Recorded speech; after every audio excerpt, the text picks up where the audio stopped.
Hola, buenas tardes a todos, bienvenidos al nuevo podcast de Beer Seekers.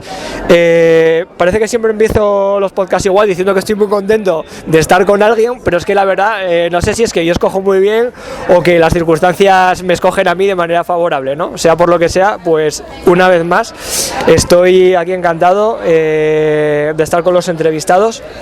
Estamos hoy con Irene Santamaría, actriz española, afincada en Nueva York, y con Miguel Maya, con el cual estuvimos previamente y con el cual ya charlamos de su proyecto Racalmuto. O sea que bueno, muchas gracias por estar aquí con nosotros, bienvenidos. Encantada. Igualmente, otra vez. Gracias. Les tengo que además dar las gracias doblemente, no solo por haber venido, sino porque me han traído a un sitio que yo no conocía, donde sirven unas estupendas cervezas alemanas, un sitio llamado Bier, que está en la zona del Harlem, hacia el West. Y además, bueno, luego veréis que estamos en un sitio muy adecuado para esta entrevista, porque estamos muy cerca, bueno, estamos en el Harlem y muy cerca de la Universidad de Columbia, y esto tendrá su intriga un poquito más adelante cuando hablemos de otros proyectos. Bueno, para quien no la conozca, Irene Santamaría es actriz, estuvo trabajando en España bastante tiempo. ¿Nos puedes resumir un poquito pues tu trayectoria fundamental a grandes rasgos? Muy bien. Pues bueno, hola. Española, sí, nacida en Alicante, me marcho a Madrid con 19, 20 años y empiezo a estudiar en la escuela de Juan Carlos Corazza, muy conocida en España, por supuesto, por gente como Bardem, pero vamos, toda la crème de la crème, digamos, que pasa por allí en algún momento, antes o después. Y nada, estoy allí, bueno, hasta antes de venirme aquí, por supuesto. En Corazza, sobre todo los años de estudiante, lo que más hice es publicidad, que es como normalmente solemos todos empezar ahí con los castings de publicidad y todo esto, o sea que sobre todo publicidad. Dejo un poco la escuela, no termino, digamos, todo lo que es los años, son 4 años, pero yo empecé un básico, la dejo un poquito antes, pues bueno, por circunstancias personales y porque también me apetecía probar otras cosas, y en ese momento, la verdad que lo que más he tocado ha sido teatro. Digamos que las dos mejores experiencias, una fue trabajar en la zarzuela, porque fue como por primera vez no sentirme actriz, pero sentir que me ganaba la vida como actriz, ¿no? Esto de no tener que hacer otra cosa, de tener un sueldo digno solamente yendo a actuar, ¿no? Eso fue una gozada, fue una experiencia maravillosa, porque era, pues eso, ¿no? Levantarme, hacía mis cosas por la mañana, solo me tenía que preocupar de llegar al teatro, de que me peinasen, de que me vistiesen y salir a actuar, y al día siguiente otra vez, ¿no? Entonces eso fue una experiencia muy buena, y aparte fue una de las primeras veces que me subí a un escenario y que sea el Teatro de la Zarzuela con la cantidad de gente que entra. Además tuvimos una obra que fue muy popular, con lo que estaba lleno todos los días, entonces cuando sales ahí y se encienden las luces y ves todo lo que tienes alrededor es muy emocionante. Luego la siguiente experiencia que más, digamos, me llenó fue trabajar con mis compañeros. Una vez que terminaron ellos también Corazza, casi toda la gente que tengo como mis amigos más cercanos son compañeros de Corazza, de la época en la que estudiaba allí. Entonces con ellos montamos una pequeña compañía. Estuvimos al principio haciendo algunos montajes infantiles, que es, digamos, lo más fácil de vender. Igual no es lo que más te llena personalmente, pero es lo más fácil de vender.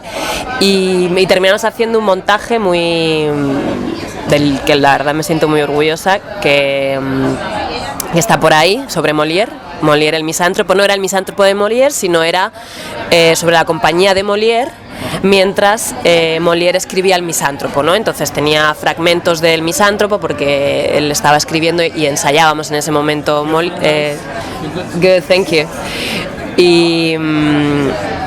pero aparte eran los entresijos de la compañía, ¿no?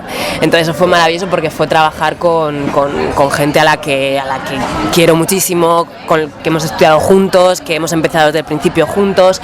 Uno de ellos era Nacho Rubio, que es el que nos ha puesto en contacto, y él era el que hacía de Molière, y bueno, y otros compañeros, ¿no? Aparte, pues participaré en películas sobre todo independientes. La última que eso ya fue estando aquí incluso en Nueva York, que fue Gente en Sitios, con Juan Cabestany, digamos que ha sido lo que he hecho que más ha triunfado, ni siquiera ha triunfado a nivel popular, sino a nivel de festivales, a nivel de cine independiente, sí. Y además tuve la oportunidad y la fortuna de presentarla aquí en Nueva York, en el Lincoln Center. O sea que era yo y 10 personas más, pero bueno, fue emocionante verse aquí en la pantalla grande en Nueva York, ¿no? Entonces, esas 3 cositas la verdad es que es lo que más destaco. Luego he hecho muchas cosas pues más pequeñas, alguna colaboración en Call & No, otro tipo de películas con Norberto Ramos, que también es así conocidito en el mundo del cine independiente, videoclips, ya todo lo que salga y más, ¿no? Pero digamos que destacaría esas 3 cositas como las que más... Muy bien, estupendo, pues una gran versatilidad. Luego en un momento dado te vienes a Estados Unidos y bueno, continúas de alguna manera esa formación que habías empezado en España.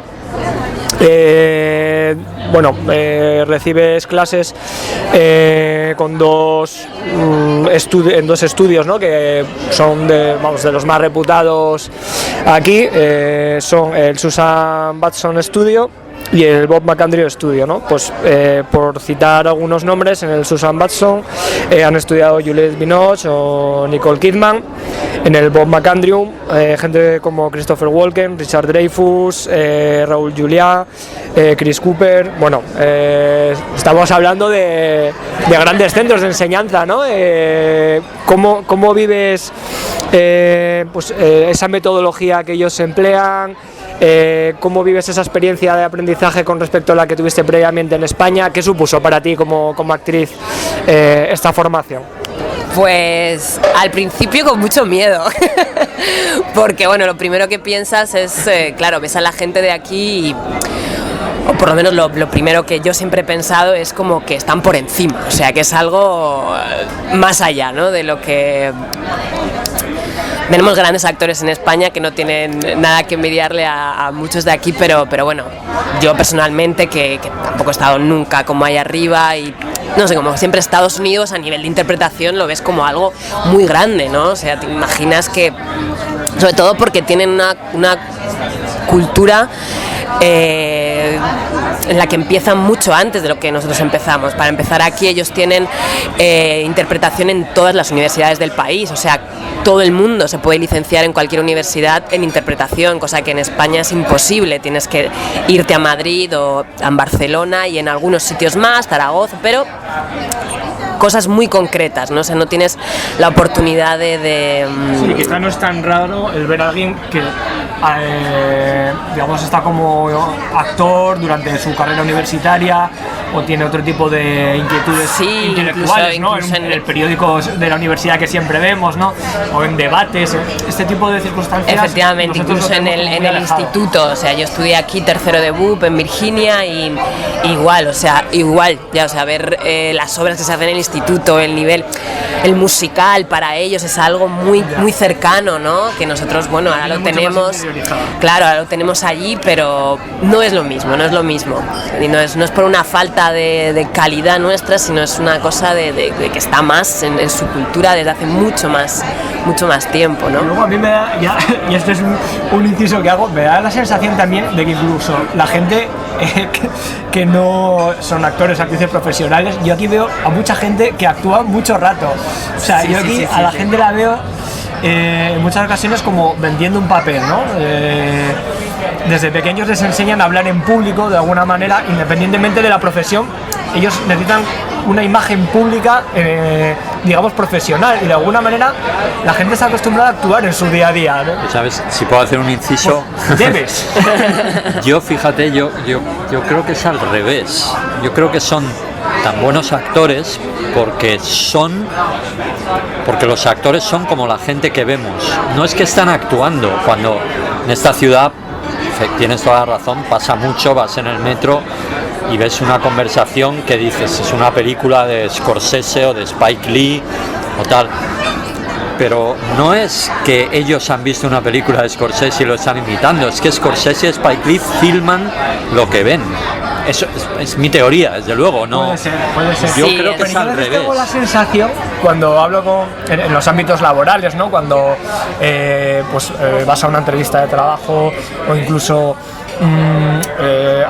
cuando estás frente a frente con algunos dependientes que en ocasiones tienen que ganarse la propina, como todos sabemos, a veces tengo la sensación de que realmente me están intentando vender algo. No, También, igual desde yo luego, soy muy también mal hay pensado, eso. también No. mea culpa, tengo la mente envenenada. Aunque creo que eso a tiene veces- más que ver con el marketing que con la... Pero a eso voy, que aquí el marketing en Estados Unidos, y eso, retomando un poco lo que comentaba anteriormente, creo que el marketing en Estados Unidos tiene mucho peso. Y hablando de otros ámbitos laborales, por ejemplo el científico, en el que mi señora está inmersa ahora, ella me decía que ella está viendo que en muchísimos laboratorios en Estados Unidos hay muy pocos americanos. Y hay mucha gente que viene de fuera. Y sin embargo tenemos la idea de que la gente local es mucho mejor que nosotros, la gente local. Y que de alguna manera vamos siempre como rezagados respecto a ellos. Pero ella se está dando cuenta ahora mismo de que no es así. Y eso es porque incluso en las publicaciones científicas que hacen, cualquier pequeña cosa la visten muy bien. De cualquier pequeña anécdota sacan una historia genial también en los artículos científicos, y eso les permite hacer grandes publicaciones de muchísimo impacto. Y ella me decía que a veces datos más interesantes, peor contados, no encuentran esa difusión. Pero el problema no es de calidad científica, es de historia, ¿no?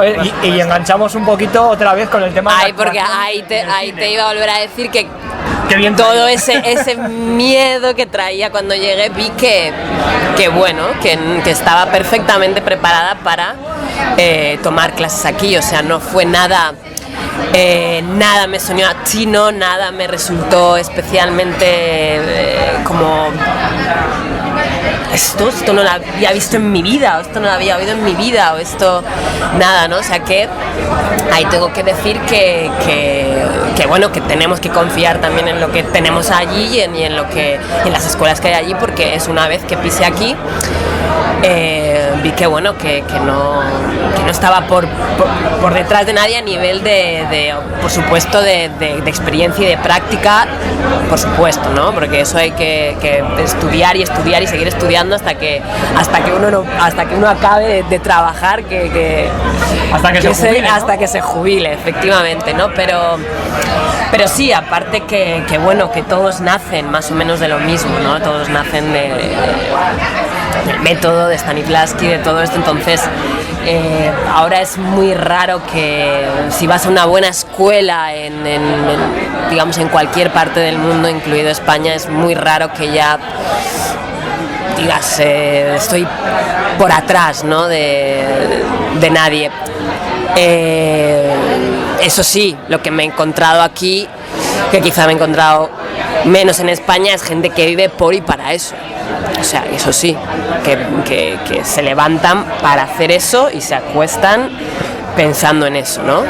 Y gente pues estudiando muchas horas, yendo muchas horas a clase, sumando el tener que sobrevivir en esta ciudad que es muy complicado, ¿no? Y bueno, tanto Susan Batson como Bob McAndrew, la verdad que como has leído ahí, han sido coaches de grandes estrellas de Hollywood, pero ambos son gente muy cercana, algo que agradezco porque no siempre te encuentras con ello. que te halagan, o sea, no que te halagan mucho, pero sobre todo que te dicen las cosas positivas que tienes, ¿no? En los dos he vivido la enseñanza como algo de esto lo estás haciendo bien, esto te falta, pero esto lo estás haciendo muy bien, esto, y desgraciadamente para un actor que, bueno, o yo lo soy, que soy muy, que no confío mucho, que somos muy inseguros, es muy importante. Y es cierto que anteriormente he tenido experiencias un poco peores a ese nivel, ¿no? Y aquí no, la verdad que siempre he recibido respuestas positivas, no porque sintiese que era muy buena, sino porque era la forma que tienen de enseñar, ¿no? Y bien, la verdad que son clases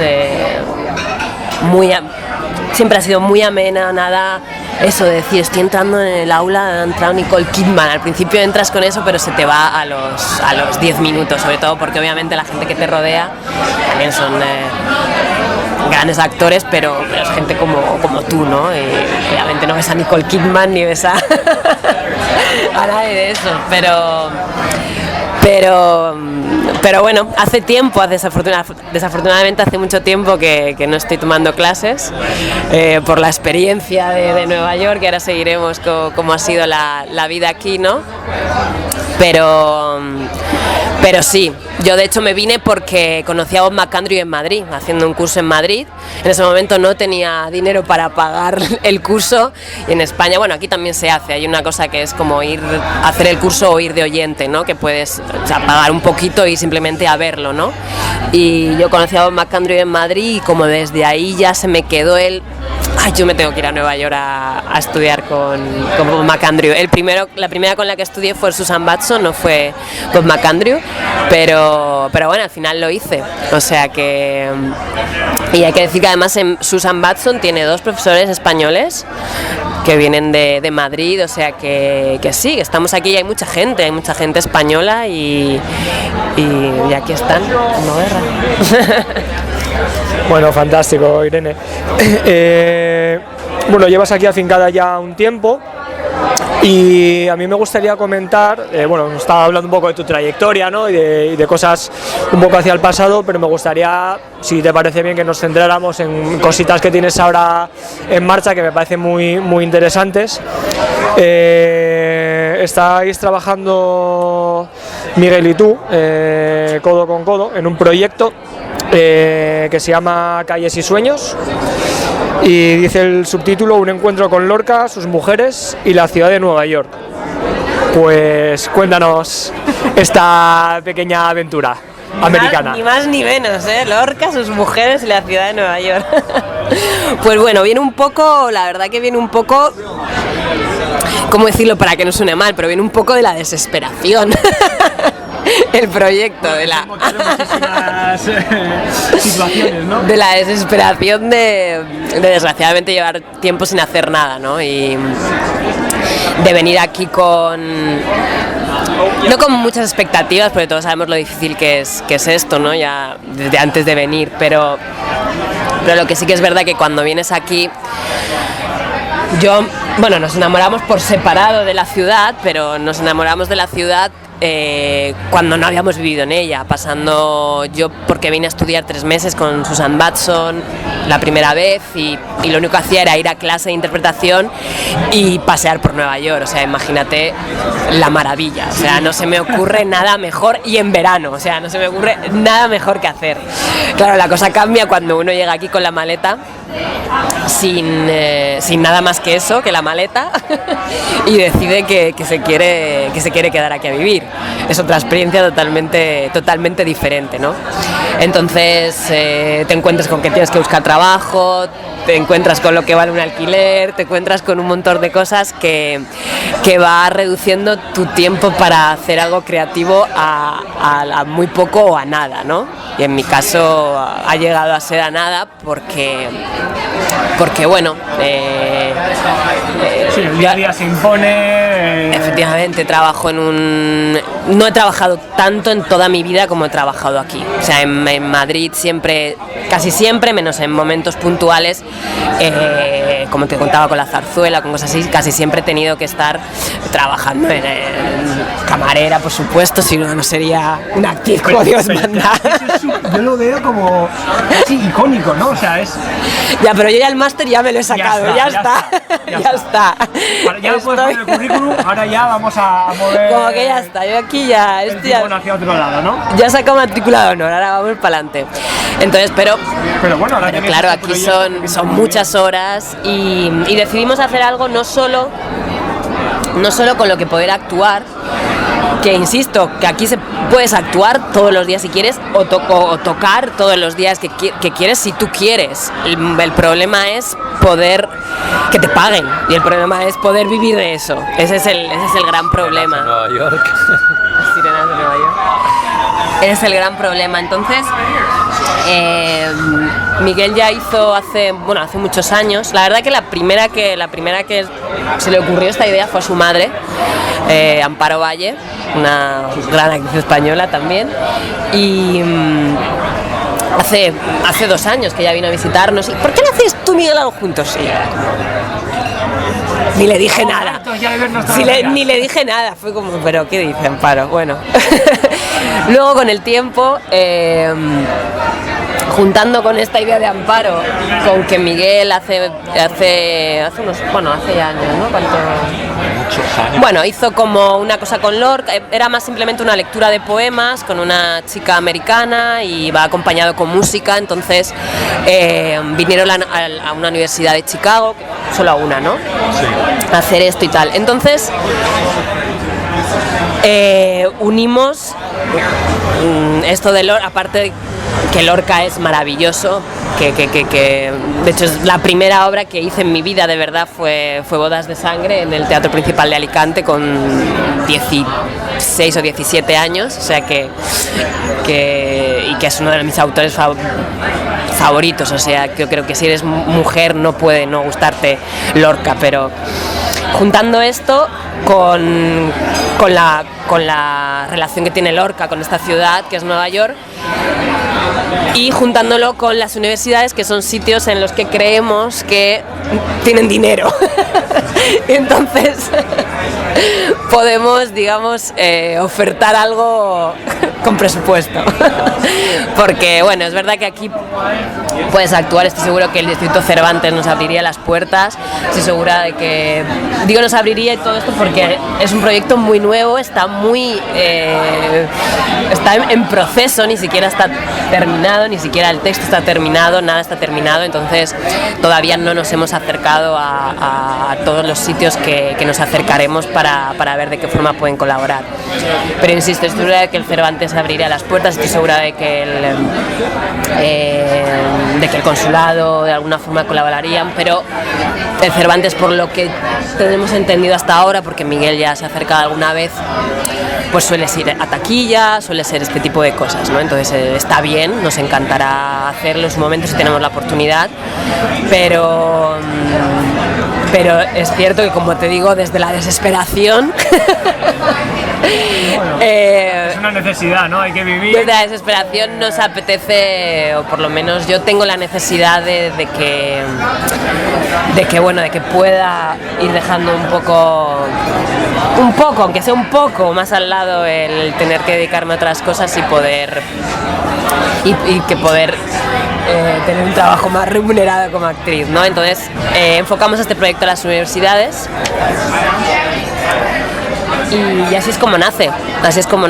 De momento creo que tenemos un estreno aquí en Nueva York, es un instituto, no una universidad, pero nuestro objetivo es viajar por Estados Unidos, obviamente no solo en Nueva York, sino ir a cualquier universidad que nos lo quiera programar. Bien, de todas maneras, bueno, muchas gracias por esta introducción, pero me gustaría también que explicarais, está en preparación y es verdad que tampoco hay que desvelar muchísimo, pero bueno, que contextualizaréis un poquito más para la gente que nos está oyendo cuál es el leitmotiv, ¿no? del proyecto. Hay una parte que es la que estaba comentando Irene, que es de interpretación y de textos de Lorca, pero tiene una peculiaridad, ¿no? Es decir, ahí es donde entra Miguel en este proyecto, que es que se va, digamos, de alguna manera a poner música a esos textos de Lorca, si no lo he entendido mal, pues si nos podéis ampliar un poquito. Sobre todo porque si no me atrevería a subirme al escenario si no fuese acompañada, aunque sea por música, aunque sea por eso. Entonces, bueno, vamos a saludar a Miguel, que va a entrar de forma más activa en la conversación, para que nos cuente de alguna manera esta otra parte del proyecto. Es una parte, pero es complementaria, no van por separado, para que nos cuente un poquito, pues, su punto de vista del proyecto, cómo lo está viviendo él de esta forma creativa. Hola. Bueno, creo que antes de yo decir nada de la música, quizá deberías, Irene, explicar, porque no es simplemente, no sé si lo has dicho, no es simplemente una lectura de textos, tiene un cierto argumento que cuéntalo tú, ¿no? Y yo luego... Porque no sé hasta qué punto... No, se puede. No pasa nada. Es verdad que como aquí no me apetecía simplemente ponerme ahí delante de un atril y hacer una lectura de textos de Lorca, pues pensé en hacer algo un poco más teatral, ¿no? Entonces, digamos que como muchos hacemos, en muchas ocasiones pues tiramos de las cosas personales, y qué mejor que se me ocurrió pues que una mujer que llega a Nueva York y una vez que está en Nueva York, decide ponerse a leer la única obra que todavía no ha leído de Lorca, que es Poeta de Nueva York, pero hay una parte introductoria que es en la que llega a Nueva York y cuenta por qué Lorca es tan importante para ella, ¿no? Como mujer sobre todo, y cuenta cómo pues a través de los personajes de Lorca ella ha podido entender mucho de la mujer, como le contaban cosas que su madre no le contaba, o que sus amigas no le contaban, o como a través de la obra de Lorca descubre muchas cosas. Y entonces un poco hay un paralelismo de acontecimientos personales con fragmentos de personajes de la obra de Lorca, pues de la novia de Bodas de Sangre, o de Yerma, o hasta llegar al punto de que digamos que incluso su venida a Nueva York está un poco alimentada por el personaje de Mariana Pineda. Y bueno, lo bueno es que te da la oportunidad de hablar de muchas cosas sobre la mujer, que es un tema importante de siempre y de ahora, porque sigue siendo un tema muy importante, y bueno, y también cuestiones políticas, que está ahora también en pleno auge, ¿no? Sí, tanto en España como aquí, además, se da la circunstancia de que en ambos países simultáneamente efectivamente estamos teniendo mucha marejada de fondo, efectivamente, ¿no? Entonces ni yo ni el personaje obviamente se marchan de España por lo mismo que se marcha Lorca, obviamente no es el mismo momento, afortunadamente, pero bueno, es verdad que nuestra marcha sí estuvo un poco impulsada por cómo estaban las cosas en España, ¿no? Y bueno, y eso se verá también en el texto. Entonces, pues está esa primera parte en la que será un pequeño monólogo en el que se vean varias partes de personajes de Lorca con texto propio, y luego a partir de ahí habrá una selección de Poeta en Nueva York, en la que ya sea simplemente, bueno, no simplemente, sino que sea una lectura de una selección de poemas del libro, pero a la vez dramatizados, o sea, desde la habitación donde ella se está quedando, desde Central Park, desde todo eso. Y eso sí que estará acompañadísimo por el maestro Miguel Maya. Maestro, por favor. Pues muchas gracias. Bueno, o sea, ¿cómo la música cómo va a ser? Pues bueno, primero Irene ya ha dicho que es un work in progress esto, o sea, todavía estamos trabajando en ello, pero sí que hay un elemento importante que quizá, como decías antes, es algo menos conocido, aunque supongo que mucha gente lo sabe también, ¿no? Que es la faceta de Lorca como músico. El Lorca en un principio iba a ser músico, iba un poco predestinado a ser músico. En su casa había un piano y era una familia de la burguesía, digamos, medio alta granadina de esa época. Muy normal que la gente estudiaba o tocaba el piano, las chicas o los hijos y tal, y Lorca y sus hermanas tocaban el piano, y sus hermanos. Pero Lorca, Federico, desarrolló un talento quizá fuera de lo normal para un chaval normal de pianista, y estuvo a punto de ser pianista. Y era, además, entre otras cosas, bueno, por un lado era muy buen pianista, fue muy amigo de Falla, y además era casi un archivo viviente de canciones populares españolas que aprendió de muchas fuentes, de sus tatas o nanis o como se quiera llamar, de la gente del servicio de su casa, de la pura vida en el campo, que en aquella época donde vivían ellos, en la Huerta San Vicente, era las afueras de Granada, era el campo, de los pueblos de España. En fin, él era muy aficionado al flamenco y a la canción española popular, y era, ya digo, un archivo. Y en un momento dado recopiló toda una serie de canciones y las grabaron al piano, armonizadas por él, además una armonización muy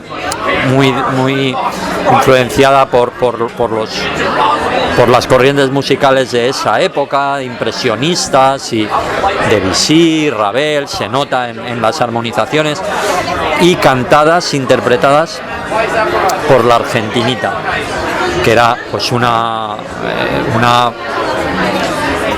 no quiero decir folclórica, que suena muy peyorativo, aunque no lo es, pero bueno, una cantante española, también bailarina y bailaora. Y entonces hay un disco muy bonito, que son las grabaciones originales. Luego lo ha hecho más gente, Carmen Linares lo hizo también y tal, y más gente, ¿no? Pero son las canciones populares españolas que todos conocemos, Los Cuatro Muleros, La Tarara, bueno, un montón de canciones recopiladas por Lorca, armonizadas y arregladas por él al piano y cantadas por la Argentinita. Y en principio, aunque habrá alguna otra cosa, porque bueno, Lorca le impresionó mucho el jazz cuando estuvo aquí. Estamos en Haarlem ahora y fue uno de los sitios que más le impresionó. En aquella época Haarlem además era bastante diferente de ahora. Y entonces habrá algo de jazz también, pero la idea es esas canciones populares españolas grabadas por Lorca la Argentinita, interpretarlas. Yo soy saxofonista y clarinetista, pues con el clarinete, con el saxofón. Una de las ideas del espectáculo es, bueno, como ha dicho Irene, lo queremos sobre todo intentar promocionar o que nos programen en universidades. Y las universidades, lógicamente, tienen un montón de departamentos en los que creemos que puede suscitar interés esta obra. El departamento de lengua española, el departamento de literatura, el departamento de historia, política, sociología, la mujer, con la problemática de la mujer, y por supuesto el departamento de interpretación también. Y también una de las ideas que hemos tenido es colaborar, o mejor dicho, que colaboren de alguna manera con nosotros los estudiantes de música. Entonces seguramente ya decimos que esto todavía está en proceso, pero bueno, está bastante avanzado. Lo que haríamos sería solicitar colaboración en cada universidad de 1, 2, 3, ya veríamos, músicos locales de la universidad, avanzados. Yo les proporcionaría las partituras con antelación, tendríamos un pequeño ensayo y podrían incorporarse ya veríamos 1, 2, 3, un cierto número de piezas, con lo cual involucraríamos también al departamento de música. Y básicamente es eso. ¿Cómo está incorporada la música en el espectáculo? Todavía es pronto, estamos trabajando en ello. Otra de las ideas también es crear un cierto espacio sonoro, o sea, que haya más cosas aparte de música. Pero bueno, estamos trabajando en ello. Respecto a las piezas de ellas que comentas, ¿van a ser creación tuya o van a ser tomadas de la cultura popular jazzística norteamericana?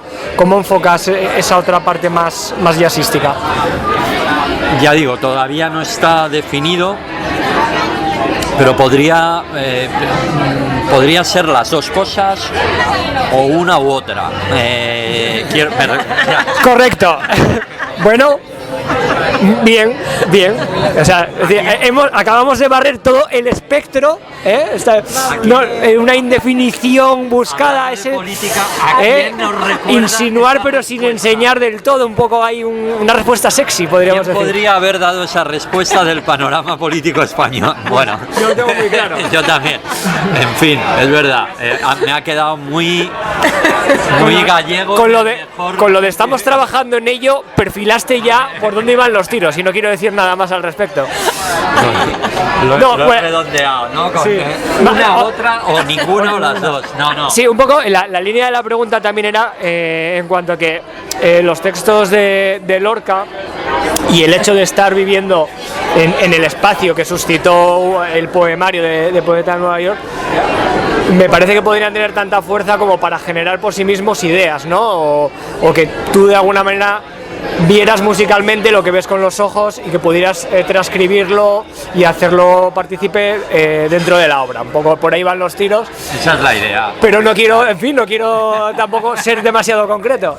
No, esa es sí, obviamente esa es la idea. Lo decidirá él, pero yo opto porque sea su música, en todo lo que sea jazz y todo eso. Espero que se anime y ponga su propia. En principio sería música mía, todo, quitándolo de las canciones populares, ¿no?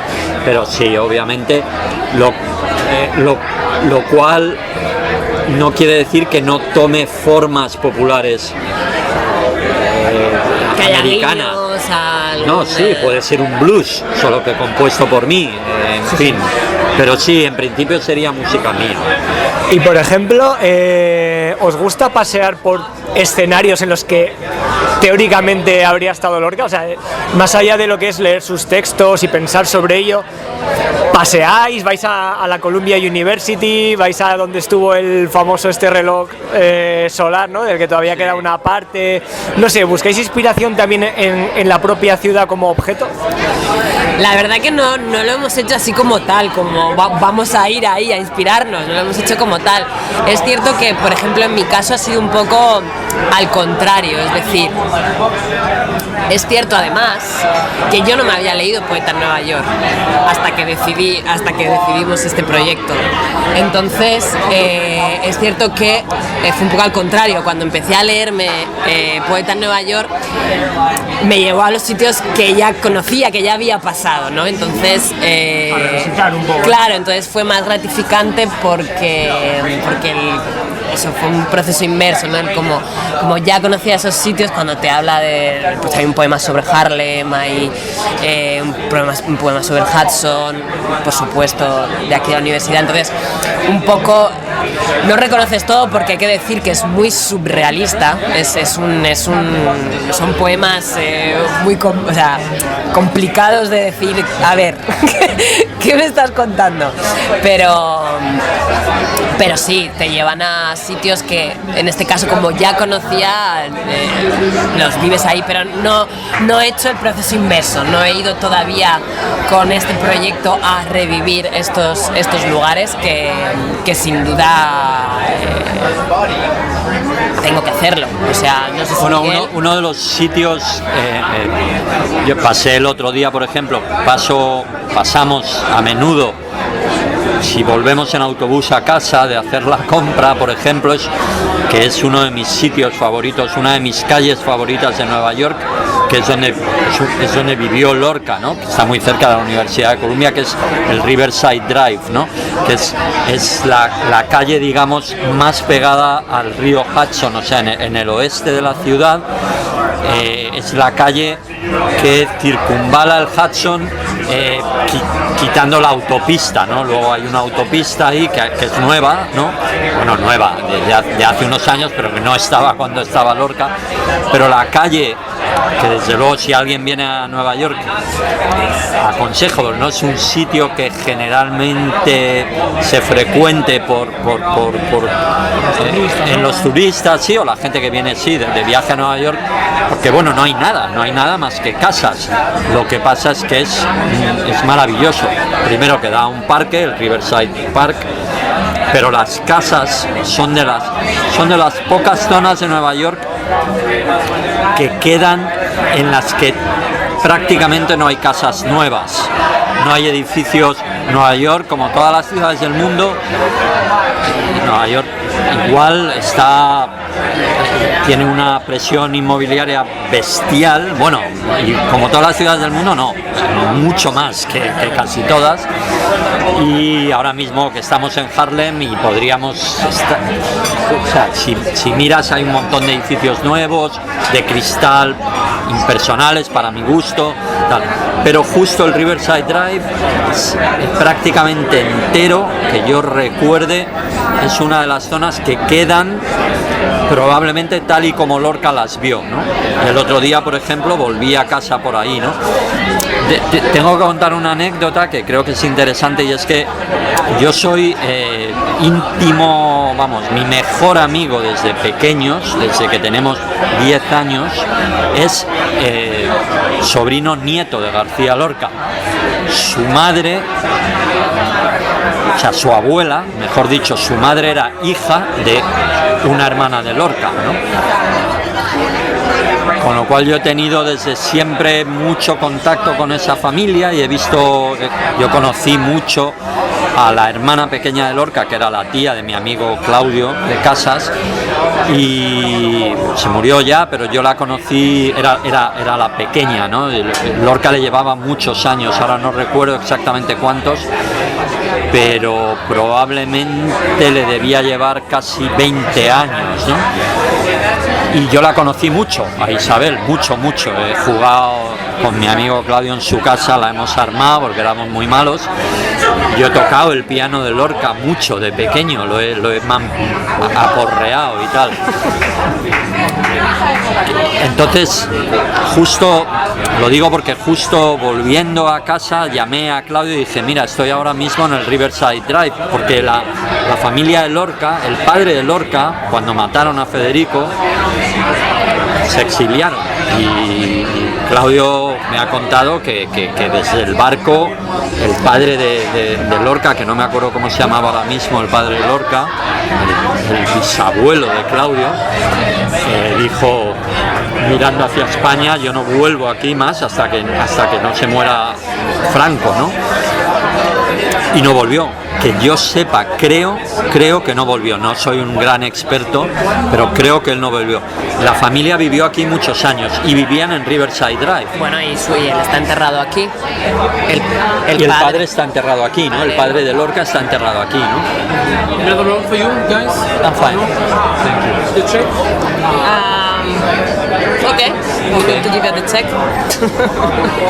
Un pequeño interludio, porque como sabéis hacemos siempre los programas en alguna cervecería y como no quiero abusar tampoco de la amabilidad ni de Irene ni de Miguel, pues bueno, en breve concluiremos la entrevista y estamos simplemente pidiendo la cuenta. Pero bueno, nos estaba comentando Miguel, bueno, un poco su relación con la familia de Lorca y bueno, pues un poco esa implicación más personal si cabe con el proyecto, ¿no? Sí. Y una pregunta que me vino a la mente, ¿no? Estás comentando un poco esa identificación que se puede hacer ahora mismo, una identificación física, ¿no? De la ciudad, de las zonas por las que Lorca estuvo viviendo, en las que él se desenvolvía en su día a día, pero más allá del espacio físico, ¿reconocéis la Nueva York en espíritu, ¿no? Por así decirlo, que él describe? O sea, ¿tiene algo que ver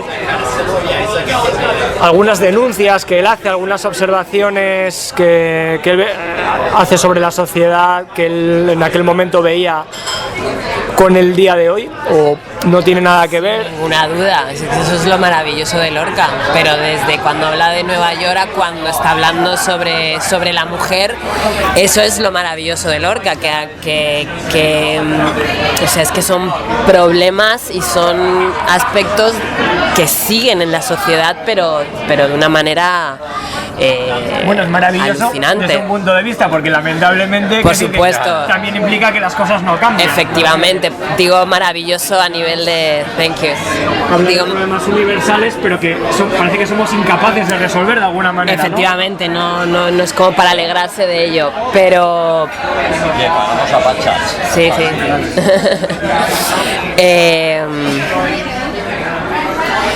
Digo maravillosa porque no es algo que ya está, que pasó y que te recuerda algo del pasado y ya está. Es como dices, te recuerda muchas cosas que denuncia. O sea, él habla de Wall Street como de lobos podridos por el dinero. O sea, habla de cosas que es lo que sigue siendo. Habla de Harlem, habla de la raza afroamericana, obviamente en ese momento los problemas eran mucho más acentuados, pero creo que todavía no se ha superado del todo ese tema, ¿no? O sea, creo que obviamente este país tiene aún mucho camino que recorrer con lo que se refiere a la raza. Ahora entran otras también, ¿no? Pero todavía tiene mucho que recorrer con lo que se refiere a la raza afroamericana y muchas cosas cuando lees la poesía,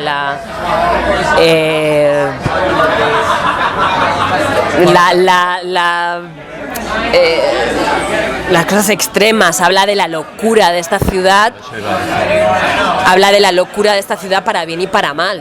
Cuando estás en un día bueno, es una estimulación apasionante lo que te da esta ciudad. Ahora, como tengas un día un poco oscuro, estás en el peor agujero del mundo. O sea, puede ser la cosa más antipática y la cosa más dura, y él habla, y él esa poesía es bastante oscura. Él no creo que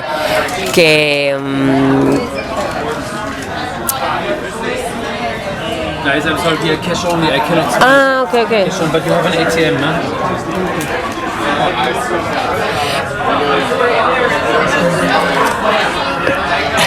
Estamos haciendo un interludio.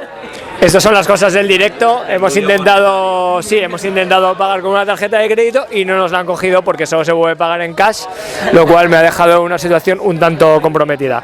Pero bueno, estábamos comentando un poco más allá del espacio físico de Nueva York, cómo Lorca refleja una sociedad que decíamos que por desgracia todavía podemos reconocer, ¿no? En cuanto a desigualdades, en cuanto a una ciudad que puede llegar a ser hostil de muchas maneras. Yo, en el poco tiempo que llevo aquí puedo apreciar eso, pero como muy bien decía Irene, pues es una ciudad no podría reducirla a bipolar porque es tripolar, o sea, es como una ciudad de ciudades, ¿no? Es como una muñeca rusa que contiene todo. O sea, realmente puedes tener en el mismo día puedes tener un Nueva York para diferentes tipos de espíritu, ¿no? Y cada uno va a encontrar su Nueva York, casi incluso en el mismo lugar mirando a donde mires. Es curioso. Bueno, escribiré sobre esto en el blog más adelante porque me interesa particularmente.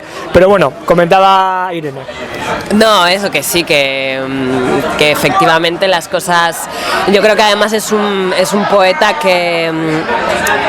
además, es curioso porque ahora siempre ha estado de moda, Lorca siempre ha estado de moda, ¿no? Pero bueno, ahora tenemos en España una película que está, ya veremos qué pasa mañana porque son los Goya, pero tenemos La novia, que está basada en bodas de sangre de Lorca. Luego hace poco nos enteramos que se ha hecho un documental que se llama Lunas de Nueva York, que efectivamente va sobre Federico García Lorca aquí, y un poco hablan pues con los inmigrantes, ¿no? que han venido de España a esta ciudad desde, sobre todo hace unos años a ahora, ¿no? por la ciudad, por el momento que ha estado viviendo España.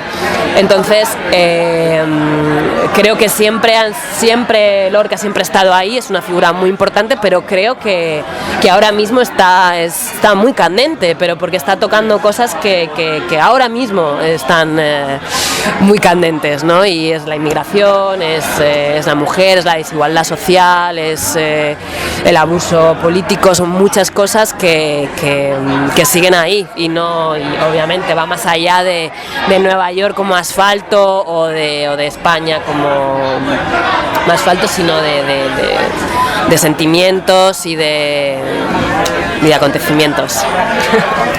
Muy bien, chicos, pues bueno, yo creo que nos han explicado lo suficiente como para que nos pique el gusanillo, ¿no? de querer ver este proyecto indefinible, ¿no? No es un concierto, es una obra de teatro, bueno, es una situación artística, es como lo queramos llamar, pero en todo caso es muy interesante, pinta muy bien, y bueno, esperamos tener la ocasión de disfrutarlo en directo, y ahí estaremos cuando se produzca el feliz acontecimiento.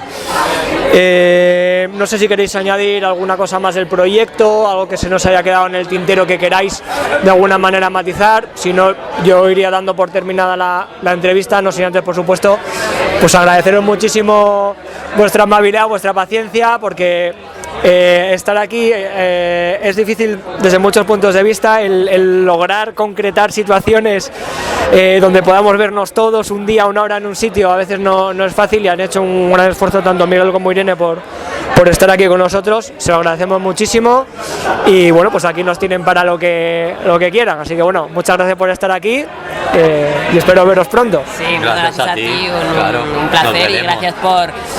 Bueno, es la primera vez que realmente hablamos del proyecto más allá de a unos pocos amigos, entonces también es una oportunidad para nosotros, así que muchas gracias.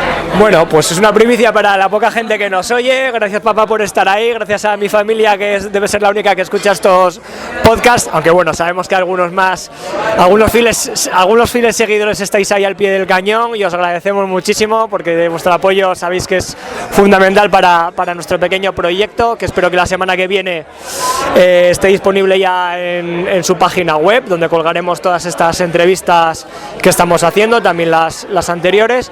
Así que bueno, solamente agradeceros vuestra presencia al otro lado de las ondas, y espero que nos encontremos en el siguiente podcast de Beer Seekers. Un abrazo a todos y hasta pronto, pues.